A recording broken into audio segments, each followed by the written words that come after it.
When we arrived, one of the first people we met was Howard Phillips, who, of course, was a longtime supporter of Chalcedon and the founder of Conservative Caucus. He was one of the speakers on Thursday and gave a very interesting and informative talk against balanced budget amendments, primarily because there are so many loopholes in them, they become problematic. And he brought out the point, too, that if a balanced budget amendment is going to have any force, it has to be enforceable by some method. Is it going to be enforced by the executive or the judicial branch? And if so, how is that going to happen? And that could completely upset the balance of power between the branches of government, and it could actually lead to a greater centralization of power. And then, in fact, you cannot force Congress to do what they ought to do. So he brought up any number of difficulties, all with the view that they could, in fact, increase the power of the federal government rather than throttle its power, basically holding congressmen to their constitutional duties.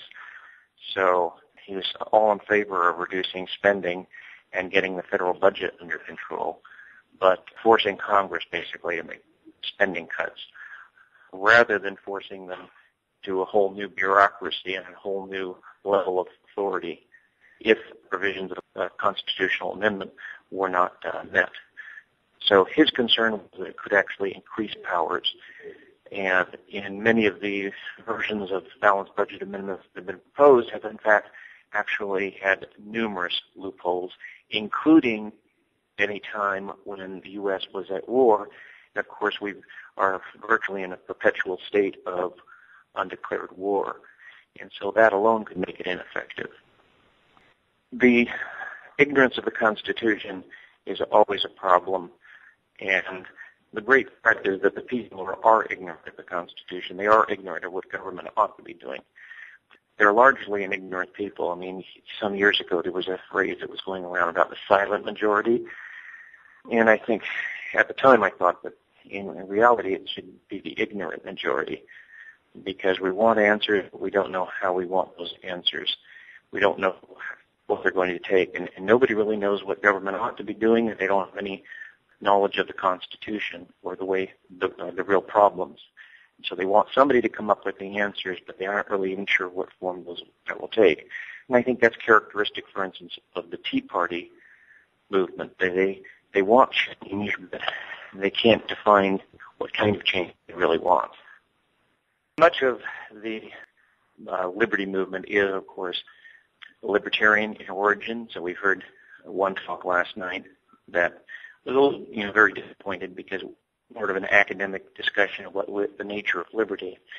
And one of the problems with talking about liberty is you have to ask a question, is liberty central? In a Christian view, righteousness is central.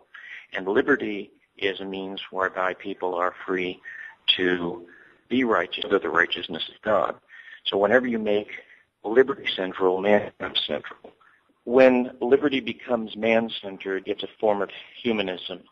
The Bible focuses on righteousness, and we have to focus on righteousness. Liberty is only our means whereby we are able to focus on the righteousness of God. So we don't want to be slaves to man because we want to be free to serve God. But if liberty is our focus, then it becomes man-centered and ends up in humanism. We've had a number of people visit the book table, and many of them are unfamiliar with Chalcedon, and they're being introduced to it for the first time, so that's exciting. Many of them are excited to see the religious viewpoint, the religious perspective of liberty from a Christian perspective.